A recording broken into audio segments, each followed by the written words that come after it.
जय भीम साथियों, हम नॉलेज ऑफ कॉन्स्टिट्यूशन संविधान का ज्ञान नाम से एक विचार चर्चा की श्रृंखला चला रहे हैं। इसमें संविधान के अध्याय के हर अनुच्छेद पर विस्तार से चर्चा करते हैं।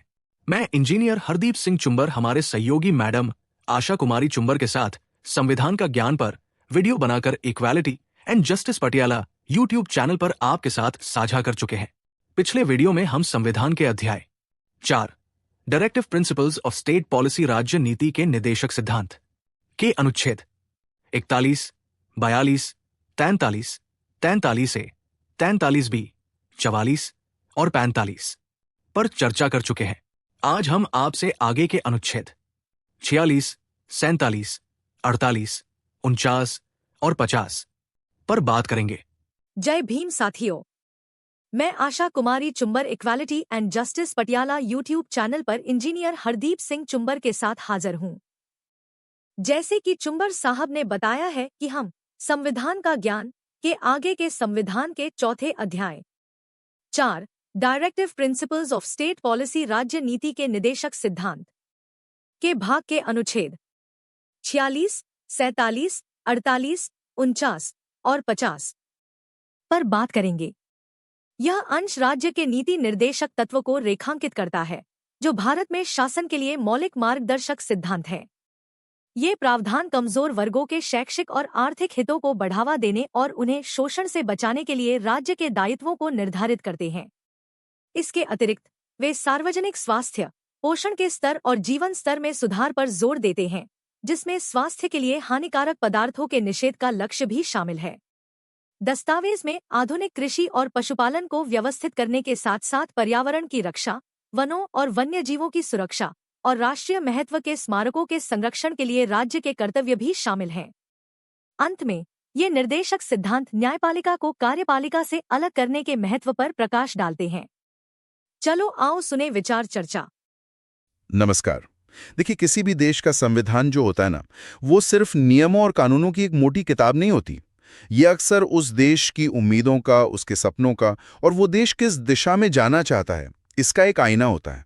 ये वो सिद्धांत हैं जो बताते हैं कि एक समाज के तौर पर हम क्या बनना चाहते हैं। स्वागत है आप सबका इस खास चर्चा में। आज हम भारतीय संविधान के एक बहुत ही अहम हिस्से पर बात करेंगे। एक ऐसा हिस्सा जिस पर शायद उतनी बात नहीं होती जितनी होनी चाहिए। राज्य के नीति निर्देशक तत्व, directive principles of state policy. आज हम खास तौर पर अनुच्छेद 46 से 50 पर ध्यान देंगे। ये वो दिशा निर्देश हैं जो संविधान बनाने वालों ने सरकार को दिए थे कि भाई नीतियां बनाते वक्त, कानून लागू करते वक्त किन बातों का ख्याल रखना है। दिलचस्प बात यह है, और ये कई लोगों को नहीं पता होता, कि इन्हें आप मौलिक अधिकारों की तरह सीधे कोर्ट में लागू नहीं करवा सकते, पर फिर भी इन्हें देश चलाने के लिए, मतलब शासन के लिए बुनियादी माना गया है। ठीक है, तो चलिए इसे खोलते हैं। आज हम समझने की कोशिश करते हैं कि हमारे संविधान निर्माताओं ने राज्य से, मतलब सरकार से, किन खास चीजों की उम्मीद की थी। ये अनुच्छेद एक तरह से उस आदर्श राज्य की तस्वीर पेश करते हैं जिसकी तरफ बढ़ने का लक्ष्य रखा गया था। हमारी बातचीत का आधार होंगे संविधान के यही अनुच्छेद 46, 47, 48, फिर 48A, 49 और 50 का जो मूल टेक्स्ट है वो। हम देखेंगे कि इनमें राज्य के लिए क्या क्या जिम्मेदारियां तय की गई हैं। हमारा मकसद है इन निर्देशक तत्वों के पीछे की सोच को पकड़ना, समझना। समाज के कमजोर तबकों के लिए न्याय से लेकर आम आदमी की सेहत तक, खेती किसानी को बेहतर बनाने से लेकर पर्यावरण और अपनी पुरानी धरोहरों को बचाने तक, और हाँ, सरकार के अलग अलग अंगों के बीच सही संतुलन बनाने तक, इन सब पर राज्य की क्या भूमिका तय की गई है। चलिए इन स्रोतों से सबसे काम की बातें निकालते हैं। शुरुआत करते हैं अनुच्छेद 46 से। ये कहता है कि राज्य लोगों में जो कमजोर वर्ग हैं, खासकर अनुसूचित जातियां यानी SCs और अनुसूचित जनजातियां यानी STs, उनके पढ़ने लिखने और पैसे कौड़ी से जुड़े हितों को खास ध्यान रखकर आगे बढ़ाएगा, और साथ ही उन्हें सामाजिक नाइंसाफी और हर तरह के शोषण से बचाएगा। तो यहाँ दो बातें हैं, बढ़ावा देना और बचाना। सिर्फ बढ़ावा देगा, प्रमोट ही नहीं, बल्कि बचाएगा भी। इस पर इतना जोर क्यों? क्या सिर्फ बढ़ावा देना काफी नहीं था? ये बहुत महत्वपूर्ण नुक्ता उठाया आपने। देखिए, बढ़ावा देना जो है वो एक तरह की सकारात्मक कार्रवाई है, मतलब आगे बढ़ने में मदद करना। लेकिन बचाएगा शब्द जो है ना, वो राज्य पर एक सुरक्षात्मक जिम्मेदारी डालता है, एक प्रोटेक्शन की जिम्मेदारी।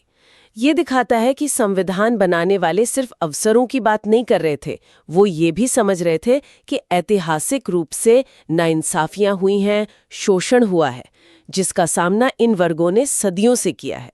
तो ये अनुच्छेद राज्य को कहता है कि आपको सिर्फ आगे बढ़ने में मदद ही नहीं करनी, बल्कि सक्रिय रूप से एक्टिवली उन्हें अन्याय और शोषण से ढाल भी बनना है। ये दिखाता है कि सामाजिक न्याय की सोच कितनी गहरी थी। सिर्फ बराबरी का मौका देना नहीं, बल्कि बराबरी लाने के रास्ते में जो रुकावटें हैं, उनको भी दूर करना। तो हाँ, ये राज्य पर एक सीधा नैतिक दायित्व है, सिर्फ इच्छा नहीं, कर्तव्य है। हाँ, कर्तव्य। ये सक्रिय कर्तव्य वाली बात महत्वपूर्ण है। चलिए अब अनुच्छेद 47 को देखते हैं। ये कहता है कि लोगों के पोषण स्तर मतलब न्यूट्रिशन लेवल और जीवन स्तर यानी स्टैंडर्ड ऑफ लिविंग को ऊंचा करना और लोक स्वास्थ्य पब्लिक हेल्थ में सुधार करना राज्य का प्राथमिक कर्तव्य होगा।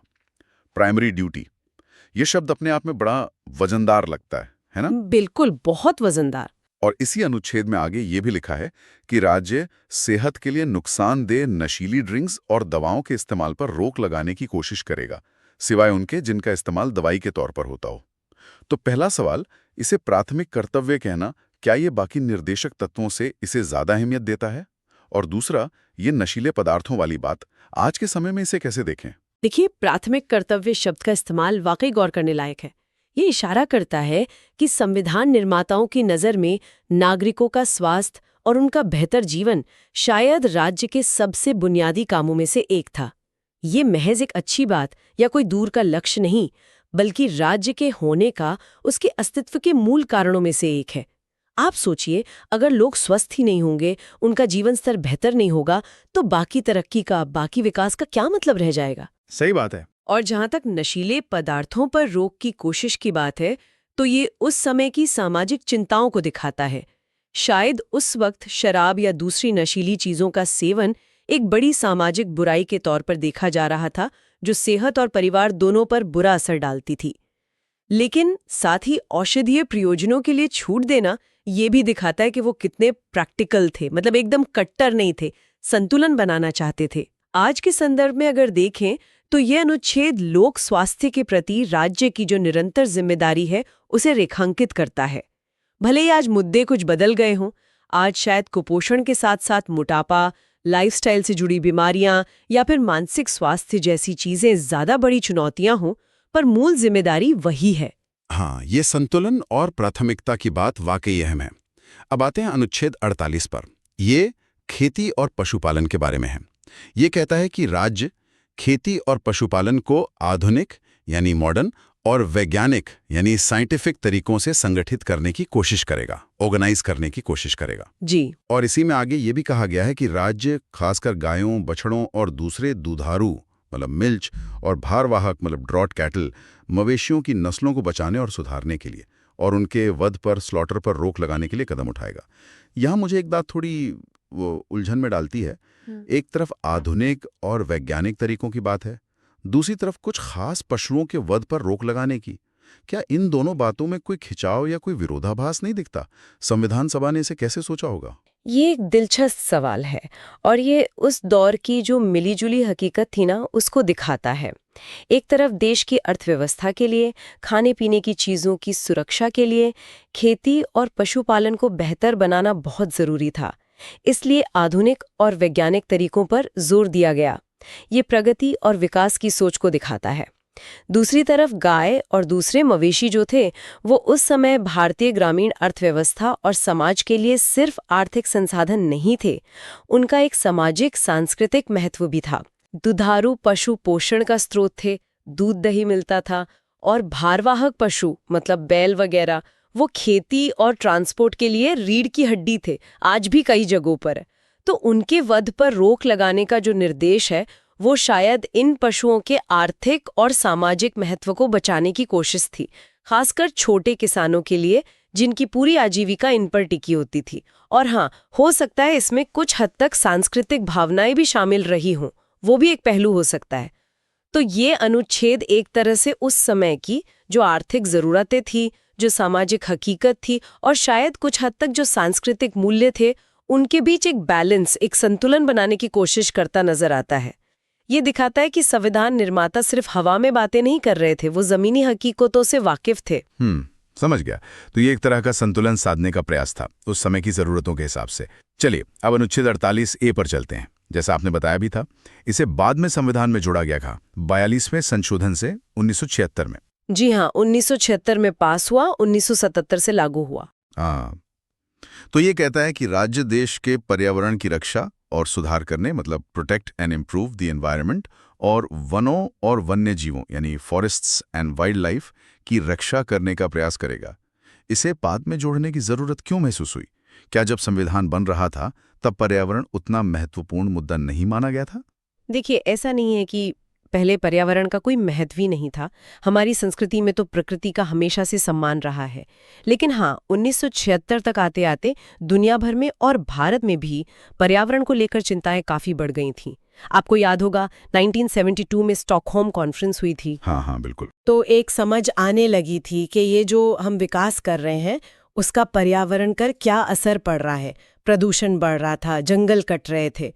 तो इस अनुच्छेद को जोड़ना एक तरह से उस बढ़ती हुई वैश्विक और राष्ट्रीय चेतना को, उस अवेयरनेस को संवैधानिक मान्यता देना था। और यहाँ भाषा भी देखिए महत्वपूर्ण है। सिर्फ रक्षा करना नहीं कहा, बल्कि सुधार करना भी कहा है। Protect and improve. ये दिखाता है कि सिर्फ मौजूदा स्थिति को बचाए रखना काफी नहीं है, बल्कि जो नुकसान हो चुका है उसे ठीक करने की भी जिम्मेदारी राज्य की है। अच्छा, ये इम्प्रूव वाली बात अहम है। जी। और वन और वन्य जीव का खास तौर पर जिक्र करना भी पर्यावरण के दो बहुत जरूरी हिस्सों पर ध्यान खींचता है। तो हाँ, ये अनुच्छेद पर्यावरण संरक्षण को राज्य के एजेंडे में बिल्कुल साफ तौर पर लेकर आया। यानी ये समय के साथ बढ़ती जागरूकता का नतीजा था। अब आते हैं अनुच्छेद 49 पर। ये राष्ट्रीय महत्व के जो स्मारक हैं, मॉन्यूमेंट्स या स्थान है, प्लेसेस और वस्तुएं, ऑब्जेक्ट्स, उनके संरक्षण के बारे में है। ये कहता है कि संसद द्वारा, पार्लियामेंट द्वारा राष्ट्रीय महत्व को घोषित किए गए हर ऐसे स्मारक, स्थान या वस्तु की सुरक्षा करना राज्य का दायित्व होगा, ऑब्लिगेशन होगा। जी। और सुरक्षा किन चीजों से करनी है, इसकी एक लंबी लिस्ट दी गई है। लूटपाट से, शक्ल बिगाड़ने से मतलब डिसफिगरमेंट, तोड़फोड़ से, विनाश से, हटाने से, बेचने से या देश से बाहर भेजने से। इतनी सारी बातें अलग अलग क्यों लिखी गई? क्या सिर्फ संरक्षण या सुरक्षा कहना काफी नहीं था? देखिए, ये लिस्ट जो है ना, वो असल में संरक्षण की गंभीरता और उसकी व्यापकता को दर्शाती है। मतलब कितना सीरियसली लेना है इसको और कितना वाइड है इसका स्कोप। सिर्फ संरक्षण कह देने से शायद ये उतना साफ ना होता कि किन किन खतरों से बचाना है। ये शब्द लूटपाट, विरूपण, विनाश, हटाना, निपटान, निर्यात, ये सब उन अलग अलग तरीकों को बताते हैं जिनसे हमारी ऐतिहासिक और कलात्मक धरोहरों को नुकसान पहुंचाया जा सकता है या उन्हें हमसे छीना जा सकता है। कोई चोरी कर सकता है, कोई तोड़फोड़ कर सकता है ना? कोई उसकी शक्ल बिगाड़ सकता है, कोई उसे अवैध रूप से बेच सकता है या देश से बाहर भेज सकता है। तो ये लिस्ट राज्य को एक बहुत स्पष्ट, एक क्लियर निर्देश देती है कि आपको इन सभी संभावित खतरों से अपनी विरासत को बचाना है, हर तरह से। ये दिखाता है कि संविधान निर्माता हमारी पहचान को, हमारे इतिहास को, हमारी कला को कितना अहम मानते थे और उसे आने वाली पीढ़ियों के लिए सुरक्षित रखना चाहते थे। समझ गया। यानी ये दायित्व को बहुत ठोस और स्पष्ट बनाने की कोशिश थी, कोई कंफ्यूजन ना रहे। बिल्कुल। और आखिर में अनुच्छेद 50, ये बहुत सीधा और साफ लगता है। ये कहता है कि राज्य अपनी सरकारी सेवाओं में न्यायपालिका यानी जुडिशरी को कार्यपालिका यानी एग्जीक्यूटिव से अलग करने के लिए कदम उठाएगा। ये सिद्धांत सुनने में तो बहुत अच्छा लगता है, शक्तियों का बंटवारा, सेपरेशन ऑफ पावर्स। पर असल जिंदगी में इसका क्या मतलब है? मतलब न्यायपालिका और कार्यपालिका को अलग रखने से आम नागरिक को क्या फायदा होता है? देखिए, ये सिद्धांत किसी भी स्वस्थ लोकतंत्र की, एक हेल्दी डेमोक्रेसी की नींव है, बिल्कुल फाउंडेशन है। हाँ। कार्यपालिका यानी सरकार, जो कानून लागू करती है और देश चलाती है। न्यायपालिका यानी अदालतें, जो कानूनों की व्याख्या करती हैं और न्याय करती हैं। अब आप सोचिए, अगर न्यायपालिका कार्यपालिका के दबाव में आ जाए, उसके अंडर काम करने लगे, तो क्या होगा? क्या आपको लगता है कि सरकार के खिलाफ कोई आम नागरिक निष्पक्ष न्याय की, फेयर जस्टिस की उम्मीद कर पाएगा? शायद नहीं। नहीं, मुश्किल है। बिल्कुल। न्यायपालिका की स्वतंत्रता, उसकी इंडिपेंडेंस इसलिए जरूरी है ताकि वो बिना किसी डर या पक्षपात के, बिना किसी फेवर के कानून का शासन यानी रूल ऑफ लॉ बनाए रख सके। जब न्यायपालिका स्वतंत्र होती है तो वो कार्यपालिका की शक्तियों पर भी नजर रख सकती है। वो ये सुनिश्चित कर सकती है कि सरकार संविधान के दायरे में रहकर काम करे। इससे सरकार की मनमानी पर रोक लगती है और नागरिकों के अधिकारों की रक्षा होती है।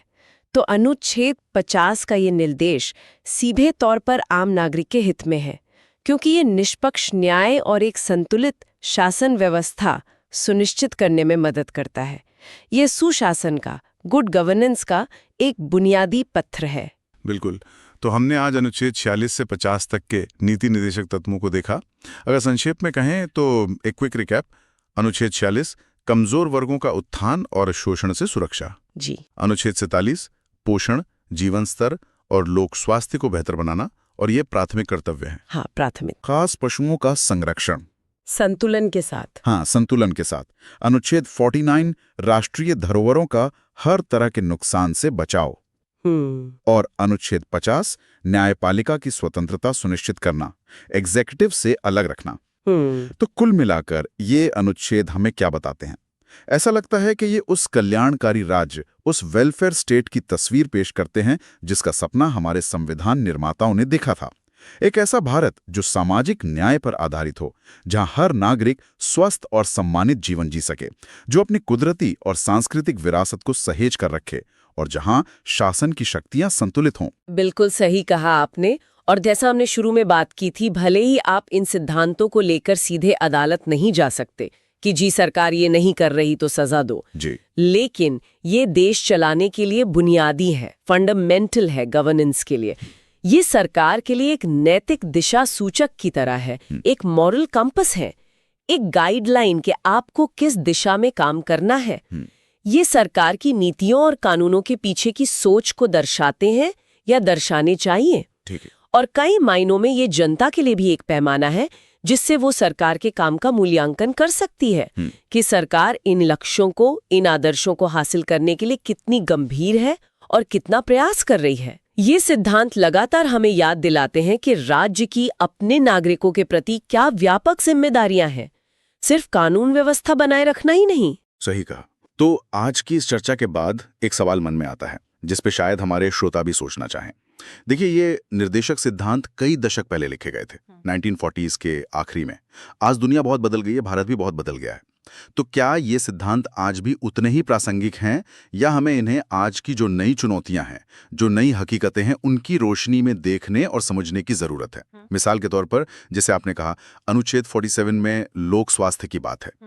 क्या आज इसमें मानसिक स्वास्थ्य या डिजिटल वेलनेस जैसी चीजें भी शामिल होनी चाहिए? अच्छा सवाल है। अब सिर्फ प्रयास होना चाहिए या और ज्यादा मजबूत कमिटमेंट? या फिर अनुच्छेद 50 में शक्तियों का पृथक्करण? आज टेक्नोलॉजी और डेटा के इस युग में जहां सरकार के पास इतनी ज्यादा जानकारी और ताकत है, इसका क्या मतलब है? तो सवाल ये है कि आज की सामाजिक, आर्थिक और तकनीकी हकीकतों के संदर्भ में इन पुराने लेकिन महत्वपूर्ण सिद्धांतों का क्या अर्थ है, और ये भविष्य में हमारा मार्गदर्शन कैसे कर सकते हैं? ये सोचने लायक बात है। बिल्कुल। ये सिद्धांत एक नींव तो देते हैं, पर इमारत तो हमें आज की जरूरतों के हिसाब से ही बनानी होगी। बहुत जरूरी सवाल है ये। धन्यवाद साथियों, आपने वीडियो ऑडियो को पूरा सुना। धन्यवाद। उम्मीद है आपके इसका लाभ होगा। हम संविधान का ज्ञान के संविधान के ज्ञान अध्याय 4 directive principles of state policy राज्य नीति के निदेशक सिद्धांत के आगे के अनुच्छेदों पर अगली वीडियो में बात करेंगे। आप equality and justice Patiala YouTube channel के साथ जुड़े रहें। अगर आपको पसंद आए तो कृपया इसे लाइक, शेयर और कमेंट करें। हम रोजाना ऑफ कॉन्स्टिट्यूशन, संविधान का ज्ञान पर चर्चा करते हैं। भारत के संविधान के प्रत्येक अनुच्छेदों को समझने के लिए हम उन पर चर्चा साझा करते हैं। अगर चाहते हैं कि आपके भाई, बहन और मित्रों को भी संविधान का ज्ञान हो तो कृपया इस वीडियो को उनके साथ साझा जरूर करें। आपके पास वीडियो पहुंचती रहे तो आप चैनल को सब्सक्राइब जरूर करें। अब हमें अनुमति दें। जय भीम, जय भारत, जय संविधान। Please take care your own self.